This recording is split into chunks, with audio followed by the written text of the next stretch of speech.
Gocémonos y alegrémonos y démosle gloria, porque han llegado las bodas del Cordero, y su esposa se ha preparado.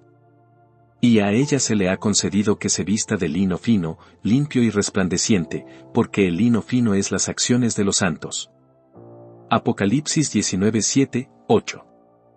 En la palabra de Dios vemos que nuestro Señor es adorado en el cielo bajo el símbolo de un cordero. Ahora bien, mediante un cordero se hace referencia a un sacrificio, al sacrificio requerido para quitar el pecado, según el texto, «He aquí el Cordero de Dios, que quita el pecado del mundo».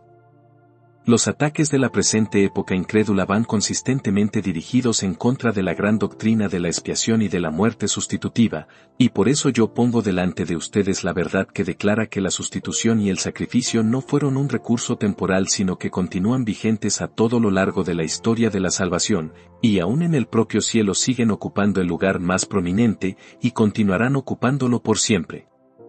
No olviden que siempre que leemos acerca de Cristo como un Cordero, es para que nos acordemos de sus sufrimientos y de su muerte en el lugar y en la condición que nos correspondía y en sustitución nuestra, con el fin de quitar nuestro pecado. Algunos de nosotros lo miramos hace años bajo ese símbolo y encontramos por primera vez la paz. Todavía lo seguimos mirando bajo el mismo símbolo y cuando lleguemos al cielo no tendremos que modificar nuestro pensamiento con respecto a él, pues todavía le veremos como a un cordero que fue inmolado. En nuestro lugar de mayor abatimiento, cuando salimos del Egipto de nuestra servidumbre, Él fue el Cordero de la Pascua de Dios, y en nuestro lugar más exaltado, en el templo celestial, todavía lo veremos como el Cordero que fue inmolado desde el principio del mundo.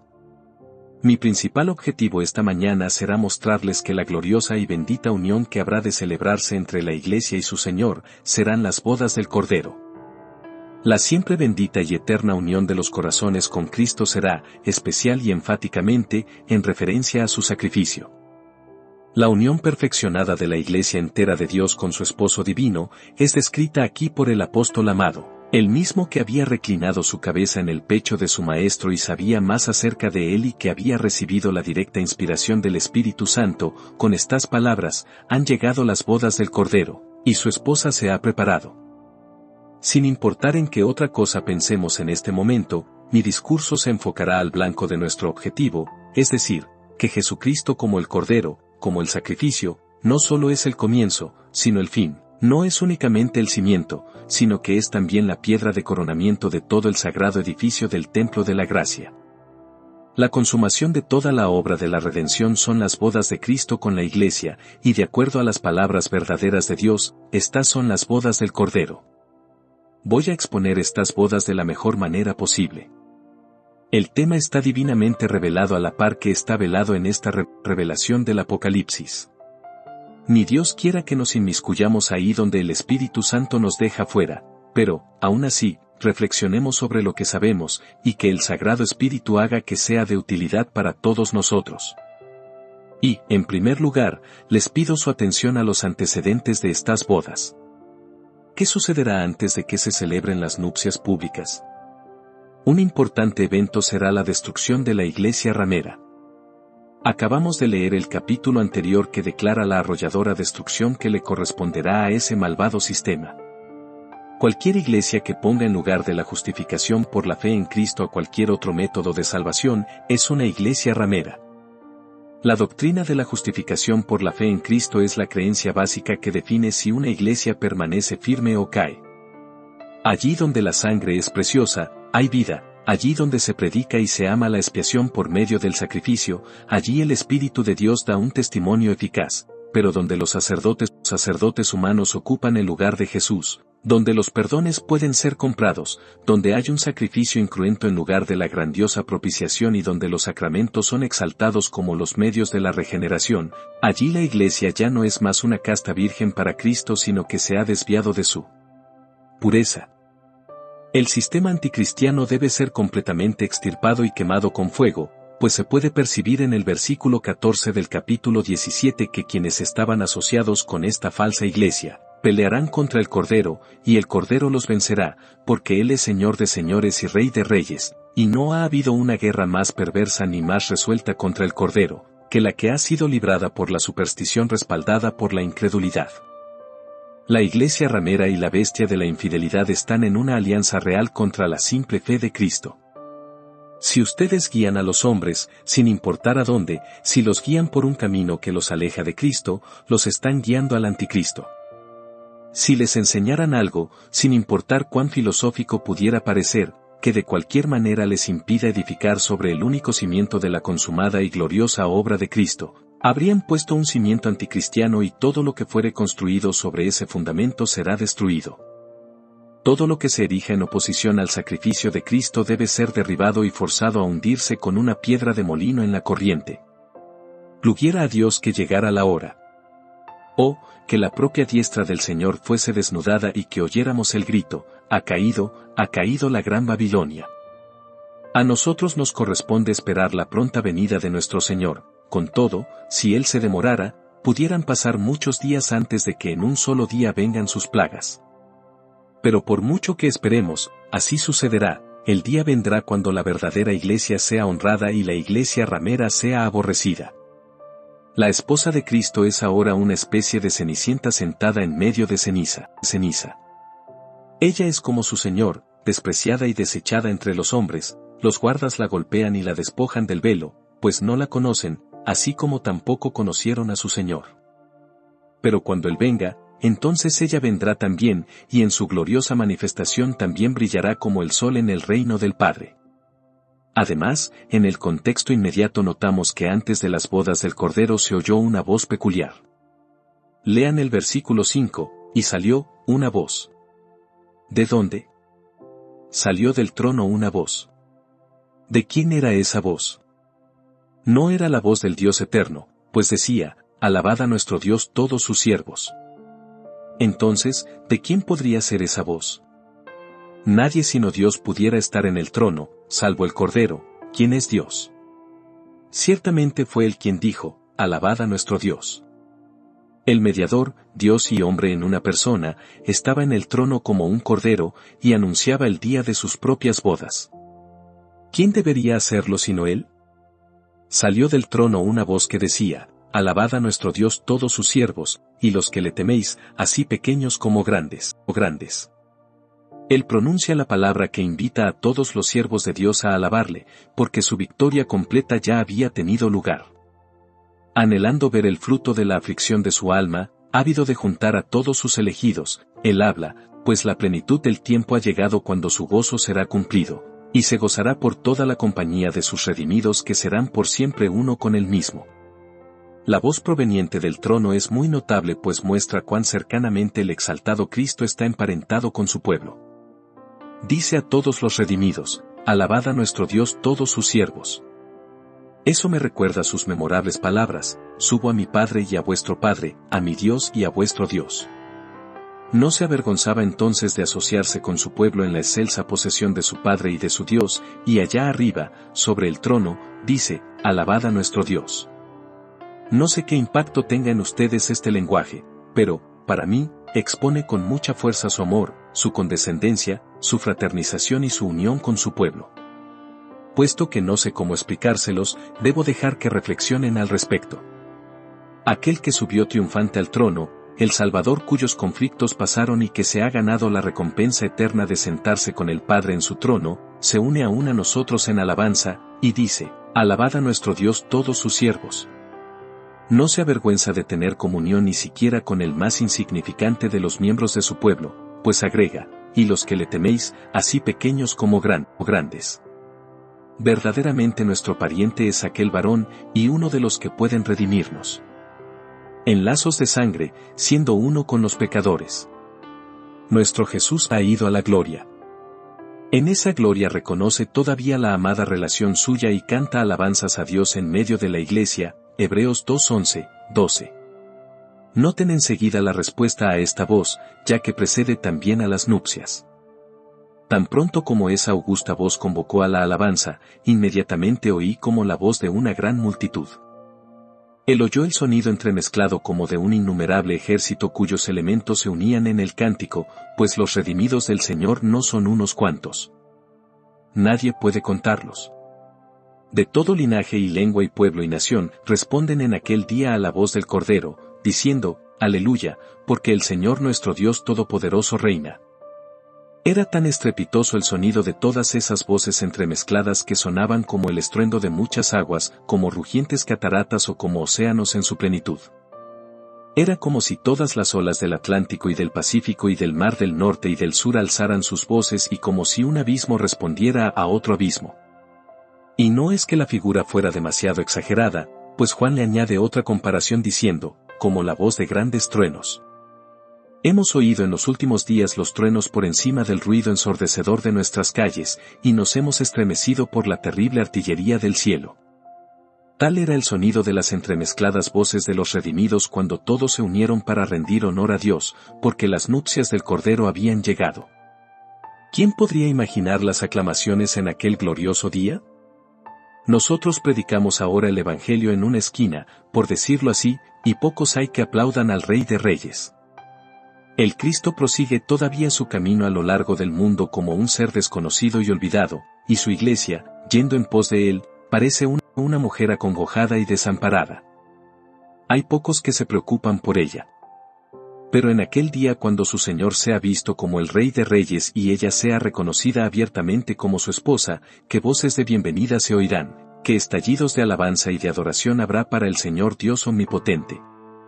Observen que este tremendo volumen de sonido estará henchido de un homenaje devoto y jubiloso. Gocémonos y alegrémonos y démosle gloria. Habrá doble gozo, y su expresión será un homenaje para el Señor Dios. El goce de goces será el deleite de Cristo en su iglesia perfectamente reunida. Hay gozo en el cielo en la presencia de los ángeles de Dios por un pecador que se arrepiente, pero cuando todos estos pecadores que se arrepienten sean reunidos en un cuerpo perfeccionado y sean desposados con el Cordero, ¿cuál no será la infinita alegría?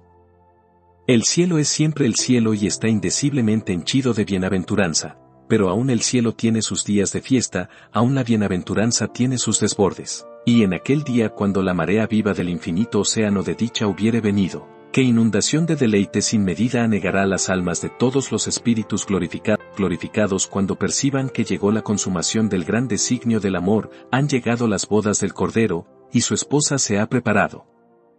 Amados, nosotros no sabemos todavía de cuánta felicidad somos capaces. Algunas veces hemos deseado sentarnos y seguir cantando hasta llegar a la bienaventuranza eterna. Pero por otra parte solo estábamos sintiendo el rocío de las olas del océano de bienaventuranza. ¿En qué consistirá bañarse en él? Aquí bebemos de las copas de consolación, pero ¿qué tragos daremos cuando nos sentemos junto al surtidor y bebamos en nuestro gozo directamente de Dios? Si ustedes y yo entramos en breve en la gloria sin nuestros cuerpos, ni siquiera entonces conoceremos al grado máximo cuál será la bienaventuranza de nuestra condición humana perfeccionada cuando el cuerpo resucite incorruptible de entre los muertos y se una al alma inmaculada. Y esto no nos dará más que una simple idea de la infinita bienaventuranza de las miríadas de tales humanidades perfeccionadas unidas en una iglesia perfeccionada de la que no faltará ni un solo miembro individual y ni uno solo de sus miembros estará mutilado, o enfermo o manchado. Alaben al Señor al cantar. Tú presentarás al cuerpo entero delante del rostro de tu Padre. Y ni una sola arruga, ni una mancha, la bella forma afearán. ¡Oh, qué gozo! Siento como si no pudiera predicarles, quisiera alejarme para reflexionar al respecto y rumiar en privado la meditación. Tienes que sentarte simplemente donde estás y reflexionar. Aquí tenemos la esencia de la música celestial en unas cuantas palabras sencillas. Han llegado las bodas del Cordero. Oh, que yo pueda estar allí. Que pueda ser una parte del cuerpo perfeccionado de la Iglesia de Dios. Oh, que pudiera ser solo una parte de las plantas de sus pies, o el más insignificante cabello de su cabeza. Con solo que pueda ver al Rey en su hermosura, en la plenitud de su gozo, cuando tome con su diestra a aquella por quien derramó su preciosa sangre, y conozca el gozo puesto delante de él por el cual sufrió la cruz, menospreciando el oprobio y despreciando la vergüenza, yo seré en verdad bendecido. Les he dado así un indicio de lo que precederá a las bodas del Cordero, en todo lo cual pueden observar que Jesús exhibe su carácter del Cordero. La iglesia ramera ha luchado contra el Cordero, y el Cordero ha vencido a sus fuerzas. Es Él quien, en el trono, habla a su pueblo como a sus hermanos, es el quien recibe la respuesta, pues todo el gozo y el deleite brotan del hecho de que las bodas son las nupcias del Cordero que glorifica al Padre y al que el Padre glorifica. La voz dijo, gocémonos y alegrémonos y démosle gloria. ¿No fue esa su oración de antaño, glorifica a tu Hijo, para que también tu Hijo te glorifique a ti? Para glorificar al Padre, Jesús murió como un sacrificio, y para glorificar a Jesús, el Padre le entrega a su iglesia redimida por la sangre del Cordero. Que el Espíritu de Dios me ayude ahora mientras los conduzco a las propias nupcias. Han llegado las bodas del Cordero.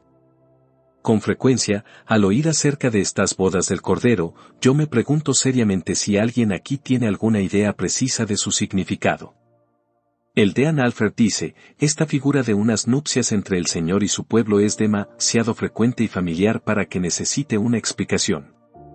Con toda deferencia para con el excelente teólogo, esa era una razón más que suficiente por la que debió explicarla cuidadosamente, puesto que lo que es notado a menudo en la Santa Escritura debe ser de suprema importancia y debe entenderse muy bien. No me sorprende que muchas personas evadan un tema así, pues es difícil. Ay, cuán poco sé yo, personalmente, de un asunto así. Las bodas del Cordero son el resultado del don eterno del Padre. Nuestro Señor dice, tuyos eran, y me los diste. Su oración fue: Padre, aquellos que me has dado, quiero que donde yo estoy, también ellos estén conmigo, para que vean mi gloria que me has dado, porque me has amado desde antes de la fundación del mundo. El Padre hizo una elección y entregó a su Hijo los elegidos para que fueran su porción. Por ellos hizo un pacto de redención mediante el cual se comprometió a asumir su naturaleza a su debido tiempo, a pagar el castigo de sus ofensas y a liberarlos para que fuesen suyos.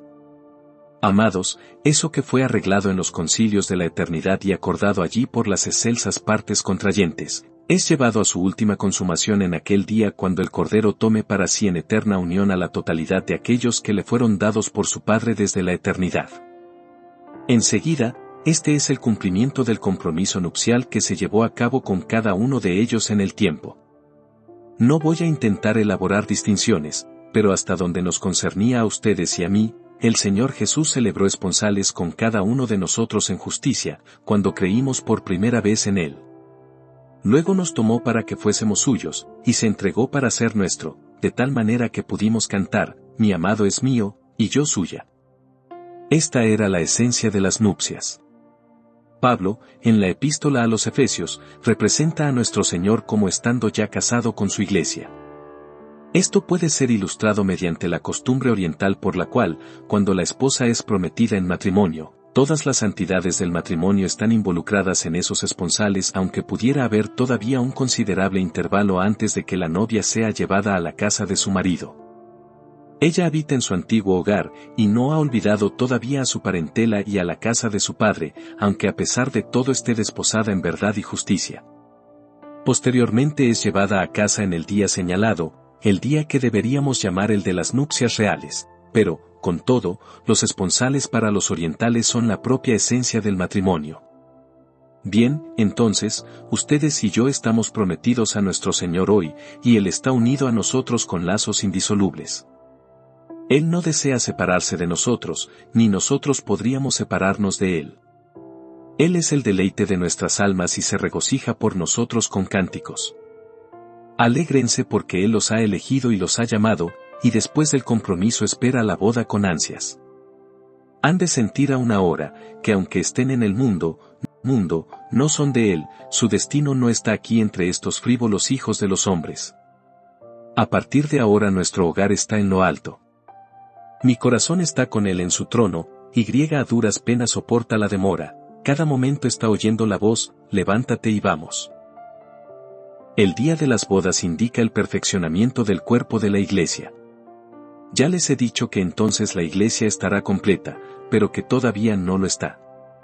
Adán se quedó dormido y el Señor extrajo de su costado una costilla, y formó de ella una ayuda idónea para él. Adán no la vio mientras estaba siendo formada, pero abrió sus ojos y ante él estaba la forma perfecta de su ayuda idónea. Amados, la verdadera iglesia está siendo formada ahora, y, por tanto, no es visible. Hay muchas iglesias, pero en cuanto a la única iglesia de Cristo, no la vemos ni por aquí ni por allá. Hablamos de la iglesia visible, pero el término no es correcto. Lo que vemos es una mezcla de creyentes y de meros pretendientes de la fe. La iglesia que está comprometida con el esposo celestial no es visible todavía, pues está en proceso de formación. El Señor no permitirá que tales simplones como somos nosotros veamos su obra a medio terminar. Pero el día vendrá cuando Él haya completado su nueva creación, y entonces presentará a la que ha hecho para que sea el deleite del segundo Adán por toda la eternidad. La iglesia no ha sido perfeccionada todavía. Leemos sobre esa parte de ella que está en el cielo, lo siguiente, para que no fuesen ellos perfeccionados aparte de nosotros. A menos que ustedes y yo lleguemos allá, si somos verdaderos creyentes, no puede haber una iglesia perfecta en la gloria. La música de las armonías celestiales aún carece de ciertas voces. Algunas de sus notas necesarias son demasiado bajas para los que están allá, y otras son demasiado altas para ellos, hasta que lleguen los cantores que han sido ordenados para que den al coro su más pleno rango. Ustedes han visto a los cantantes que llegan en tropel al Palacio de Cristal. El director se llena de ansiedad si parecen demorarse. Algunos no han llegado todavía. Ya casi es la hora, y se ven asientos disponibles allá arriba a la derecha, y un bloque vacante allá abajo a la izquierda. Lo mismo sucede con el coro celestial, están llegando acorrentadas, la orquesta se está llenando, pero todavía hay espacio, y todavía hay demanda de otras voces para que se complete la armonía celestial. Amados, en el día de las bodas del Cordero, todos los elegidos estarán allá, los grandes y los pequeños, todos los creyentes que están luchando duramente en este día con pecados y dudas y temores. Cada miembro viviente de la iglesia viviente estará allí para ser desposado con el Cordero. Estas bodas significan más de lo que les he dicho. Está el traslado a casa. Ustedes no han de vivir aquí para siempre en estas tiendas de cider en medio de un pueblo extranjero. El bendito esposo viene para llevarlos al país de la dicha, donde ya no dirán más, mi vida está entre leones. Todos los fieles se irán pronto a tu tierra, oh Emanuel. Moraremos en la tierra que fluye leche y miel, en la tierra del sol sin nubes que no se oculta nunca, el hogar de los benditos del Señor. Feliz en verdad será el traslado al hogar de la iglesia perfeccionada. Las bodas son la coronación. La iglesia es la esposa del grandioso rey, y él pondrá la corona sobre su cabeza y hará que sea conocida como su verdadera esposa para siempre. Oh, ¿qué día será aquel en el que cada miembro de Cristo será coronado en él, y con él, y cada miembro del cuerpo místico será glorificado en la gloria del esposo? Oh, que yo esté allí en aquel día. Hermanos, tenemos que estar con nuestro Señor en la lucha si queremos estar con Él en la victoria. Tenemos que estar con Él para llevar la corona de espinas, si queremos estar con Él para llevar la corona de gloria. Hemos de ser fieles por su gracia hasta la muerte, si hemos de compartir la gloria de su vida eterna. No puedo decirles todo lo que estas bodas quieren decir, pero ciertamente significan que todos los que han creído en Él entrarán entonces en una bienaventuranza que no concluirán nunca, una bienaventuranza a la que ningún miedo se aproxima ni cubre ninguna nube. Ellos estarán con el Señor por siempre glorificados con Él. No esperen que unos labios de arcilla hablen apropiadamente sobre un tema de esta naturaleza. Se necesitan lenguas de fuego y palabras que caigan en el alma como copos de fuego.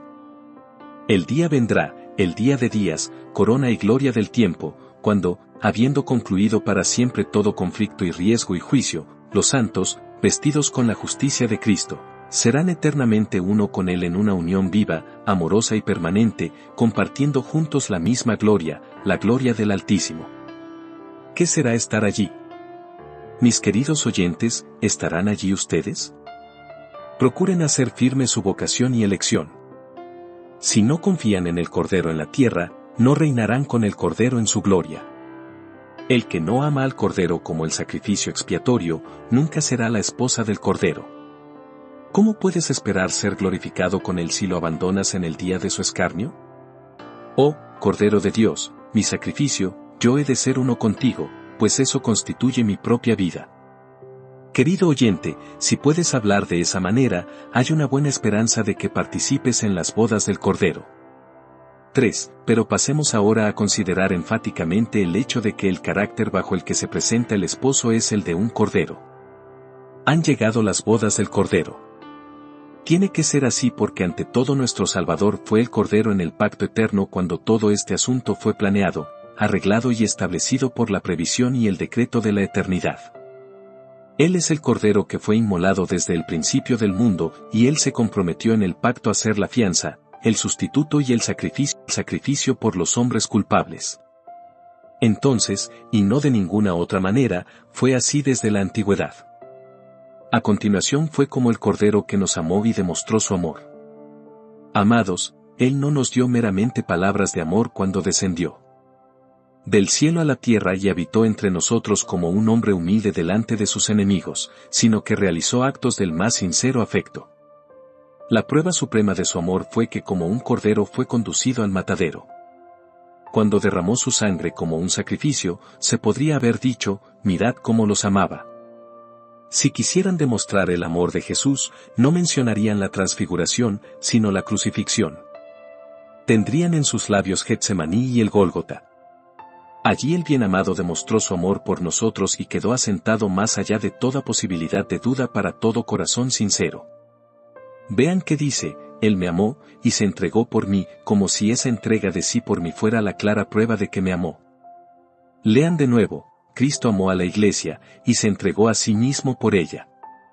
La prueba de su amor a la Iglesia fue que se entregó a sí mismo por ella. Estando en la condición de hombre, se humilló a sí mismo, haciéndose obediente hasta la muerte, y muerte de cruz. En esto consiste el amor, no en que nosotros hayamos amado a Dios, sino en que Él nos amó a nosotros. Así que pueden ver que como un cordero Él demostró su amor, y como un cordero celebró sus bodas con nosotros. Demos un paso más hacia adelante. En el matrimonio el amor ha de ser de ambas partes, y es como el cordero que llegamos a amarlo al principio. Yo no sentía amor por Cristo. ¿Cómo podía sentirlo sin ver sus heridas y su sangre? Nosotros le amamos a Él, porque Él nos amó primero. Su vida perfecta fue una condenación para mí, por mucho que me viera obligado a admirarla, pero el amor que me atrajo a Él me fue mostrado en su carácter de sustituto, cuando cargó con mis pecados en su propio cuerpo en el madero. ¿No sucede lo mismo con ustedes, amados? He oído hablar mucho acerca de conversiones derivadas de la admiración del carácter de Cristo, pero nunca me he encontrado con ninguna, pero siempre me he encontrado con conversiones provenientes de un sentido de una necesidad de salvación y de una conciencia de culpabilidad, que no podrían ser satisfechas nunca salvo por su agonía y por su muerte, gracias a las cuales el pecado es perdonado justamente y el mal es subyugado. Esta es la grandiosa doctrina que conquista el corazón. Cristo nos ama como el Cordero, y nosotros le amamos a Él como el Cordero. Adicionalmente, el matrimonio es la unión más perfecta. Ciertamente es como el Cordero que Jesús está unido más íntimamente a su pueblo. Nuestro Señor se acercó mucho a nosotros cuando tomó nuestra naturaleza, pues así se convirtió en hueso de nuestro hueso y en carne de nuestra carne. Él vino muy cerca de nosotros cuando, por esa causa, dejó a su Padre y se volvió una carne con su Iglesia. Él no podía estar con pecado como ella, pero tomó sobre sí los pecados de ella y los quitó según está escrito, Jehová cargó en él el pecado de todos nosotros. Cuando fue contado con los pecadores, y cuando la espada vengadora lo hirió por sustituirnos, vino más cerca de nosotros de lo que nunca podía hacerlo en la perfección de su encarnación. No puedo concebir una unión más cercana que la de Cristo y de las almas redimidas con su sangre. Al mirarlo en la muerte, me siento forzado a exclamar, a la verdad tú me eres un esposo de sangre, oh Jesús. Tú estás unido a mí por algo más íntimo que por el hecho de que tú eres de mi naturaleza, pues tu naturaleza cargó con mi pecado y sufrió el castigo de la ira en sustitución mía. Ahora eres uno conmigo en todas las cosas por una unión como la que te vincula con el Padre. Una maravillosa unión es efectuada por el hecho de que nuestro Señor exhibe el carácter del Cordero. Además, nunca experimentamos tanto ser uno con Jesús como cuando lo vemos como el Cordero. Voy a apelar una vez más a su experiencia. ¿Cuándo han tenido la más dulce comunión con Cristo en todas sus vidas? Yo respondo por mí, es cuando he cantado. Oh, cuán dulce ver el flujo de su sangre que redime el alma, sabiendo con divina seguridad que ha hecho mi paz con Dios. Estando todavía en este presente estado, si yo pudiera elegir hoy entre ver a mi Señor en su gloria, o en su cruz, yo escogería lo último. Por supuesto que yo preferiría ver su gloria y estar allá con Él, pero mientras moro aquí rodeado de pecado y de aflicción, una visión de sus dolores tiene el mayor efecto sobre mí. Oh sagrada cabeza una vez herida, yo anhelo contemplarte. Nunca me siento tan cerca de mi Señor como cuando inspecciono su portentosa cruz y lo veo derramando su sangre por mí. He sentido que me derrito al entonar estas dulces líneas. Vean que de su cabeza, de sus manos, de sus pies, la aflicción y el amor fluyen entremezclados. ¿Se encontraron tal amor y aflicción alguna vez, o espinas que compusieran una corona tan rica? Yo casi me he sentido en sus brazos, y como Juan, me he reclinado en su pecho al contemplar su pasión. No me sorprende, por tanto, que como Él se acerca más a nosotros como el Cordero, y como nos acercamos más a Él cuando le contemplamos en ese carácter, Él se agrade en llamar a su más excelsa unión eterna con su Iglesia, las bodas del Cordero. Y, oh, amados, cuando piensan en esto, estar desposados con Él, ser uno con Él, no tener ningún pensamiento, ningún propósito, ningún deseo, ninguna gloria sino lo que mora en aquel que vive y que murió, ¿no será esto en verdad el cielo, el lugar del cual el Cordero es la luz? Contemplar y adorar por siempre a aquel que se ofreció sin mancha a Dios como nuestro sacrificio y propiciación será un festín sin fin de amor agradecido. Nunca nos cansaremos de este tema. Si ven al Señor que viene de Idem, de Bosra, con vestidos rojos, del lagar donde ha hollado a sus enemigos, ustedes se quedan sobrecogidos y pasmados por el terror de esa terrible manifestación de justicia, pero cuando lo ven revestido con una ropa sumergida en su propia sangre y de nadie más, cantarán muy alto por siempre, tú fuiste inmolado, y con tu sangre nos has redimido para Dios, a ti sea la gloria por los siglos de los siglos. Podría seguir cantando, el Cordero que fue inmolado a través de toda la eternidad. El tema está rodeado de un interés inextinguible y contiene todo, justicia, misericordia, poder, paciencia, amor, condescendencia, gracia y gloria. Enteramente glorioso es mi Señor cuando lo contemplo como un Cordero, y esto hará que el cielo sea 7 veces un cielo para mí al pensar que incluso entonces estaré unido a Él con lazos eternos como el Cordero. Aquí una voz procedente de uno de los balcones gritó, «Alabado sea el Señor». Sí, amigo mío, alabaremos al Señor. Alabad a nuestro Dios es el mandamiento que se oyó salir del trono, alabad a nuestro Dios todos sus siervos, y los que le teméis, así pequeños como grandes, porque han llegado las bodas del Cordero, y su esposa se ha preparado. 4. Ahora llegamos al último punto que es la preparación de la novia, su esposa se ha preparado. Hasta este punto se ha hablado de la Iglesia como de su novia, pero ahora ella es su esposa, esa es una palabra más profunda, más amada, más madura que novia, su esposa se ha preparado. La Iglesia ha llegado ahora a la plenitud de su gozo y ha tomado posesión de su estatus y de su dote como su esposa. ¿Qué significa que se ha preparado? Significa, primero, que ella viene a su Señor voluntaria y espontáneamente, para ser suya y para estar con Él para siempre. Lo hace de todo corazón, se ha preparado. No asume este compromiso de mala gana. Algunos hablan neciamente de la gracia de Dios como si fuera una fuerza física que pone una restricción sobre la voluntad del hombre vivificado. Amados, yo no les predico nunca de esa manera. El libre albedrío es algo desconocido, excepto si es obrado en nosotros por la gracia. La gracia es la gran fuerza liberadora. La voluntad es esclava del mal hasta que la gracia llega y la libera para elegir lo bueno. Ninguna acción del alma es más libre que la acción por la que abandona el pecado y se une a Cristo.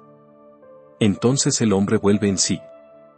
El corazón es libre de compulsión cuando su amor se dirige hacia el Señor Jesús.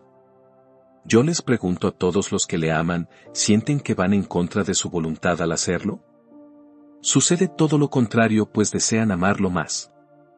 En la unión final de todos los elegidos con Cristo, ¿necesitarán ser obligados a participar en las bodas del Cordero? ¿Acaso las palabras que acabo de usar, mi corazón está con Él en su trono, no declaran sus ansias? ¿No anhelan ardientemente contemplar su rostro? Es más probable que se tuviera que obligar a un hambriento a comer que se tuviera que usar la compulsión para que sean unidos a Cristo. Su esposa se ha preparado alegremente. La gracia inmerecida la ha inducido a elegir libremente. ¿No significa que se ha desprendido de todo mal y que ha sido suprimido todo vínculo con las corrupciones de la iglesia ramera? Ella ha luchado contra el error, ha combatido la infidelidad, y ambas han sido derribadas por su santa vigilancia y su denodado testimonio y, así, ella está preparada para su Señor. ¿No significa esto también que en el gran día de la consumación la iglesia será una? Ay, lamentamos las divisiones entre nosotros. Ustedes desconocen a qué denominación pertenecía mi amigo que acaba de orar. Bien, yo no se los diré. No podrían juzgarlo por su oración. Los santos en oración parecieran ser uno. Denominación. Que caiga una plaga sobre las divisiones denominacionales.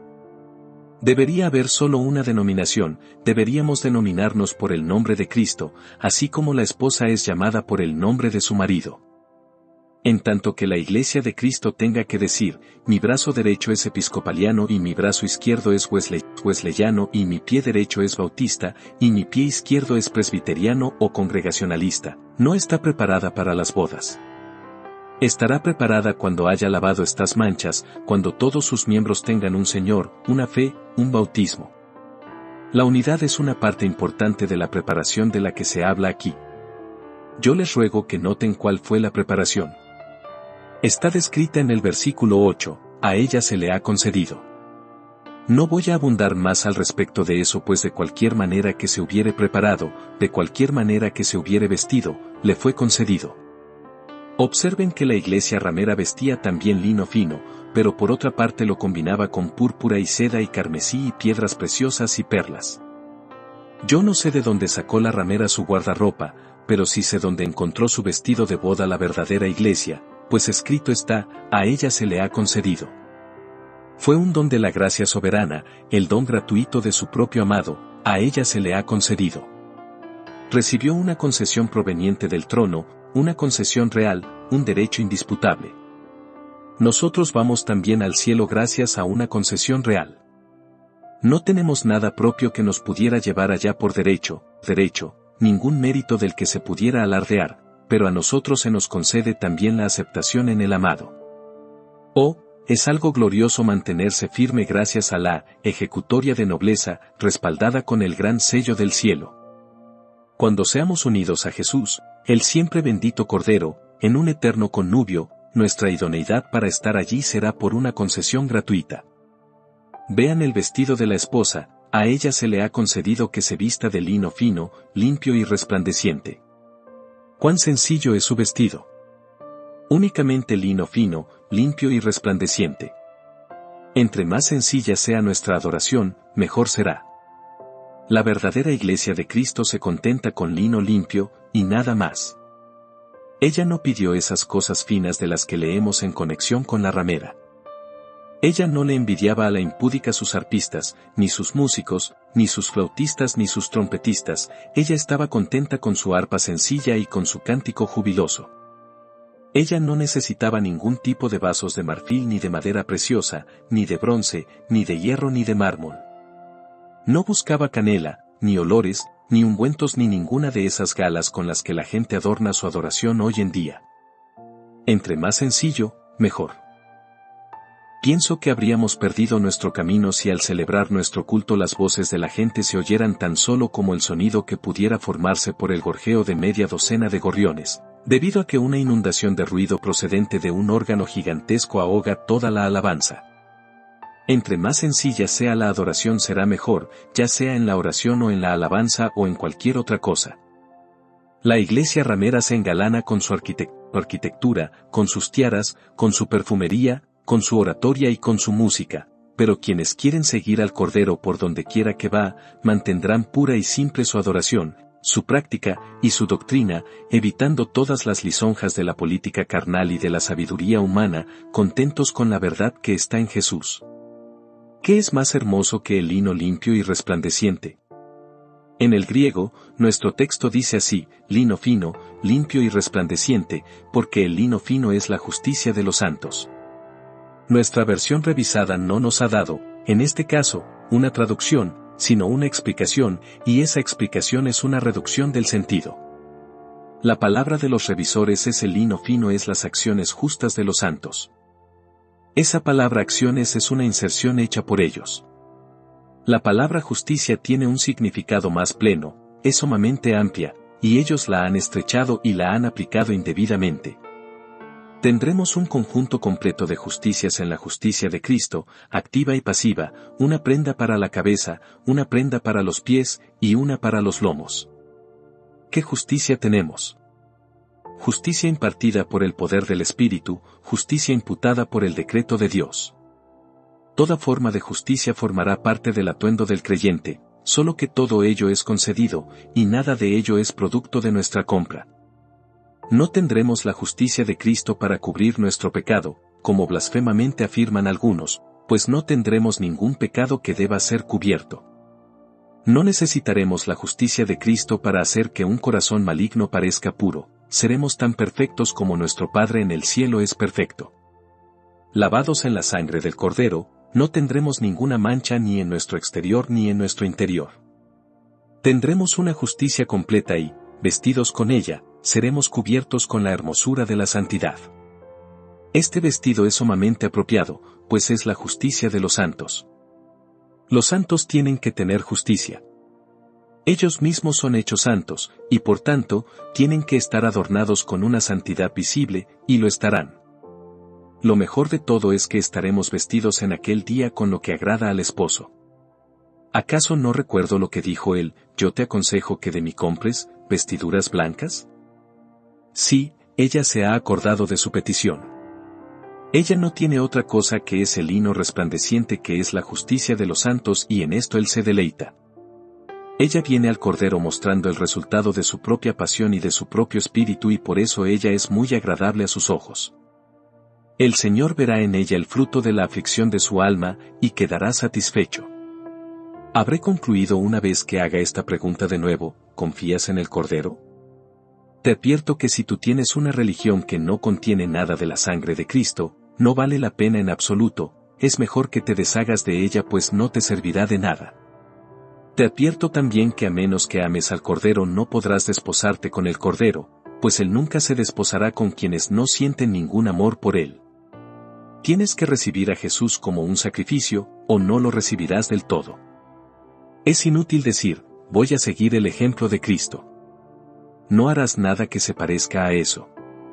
Es en vano decir, Él será mi maestro. Él no te reconocerá como un discípulo a menos que tú lo reconozcas como un sacrificio. Tienes que recibirlo como el Cordero, o habrás terminado con él. Si tú desprecias la sangre de Cristo, desprecias toda la persona de Cristo. Cristo no es nada para ti si no fuera tu expiación. Todos aquellos que esperan ser salvados por las obras de la ley, o por cualquier otra cosa que no sea su sangre y su justicia, se han descristianizado, no tienen parte en Jesús aquí, ni tendrán parte con él en el más allá, cuando tome para sí a su propia iglesia redimida para que sea su esposa por los siglos de los siglos. Que Dios los bendiga, por Cristo nuestro Señor. Amén.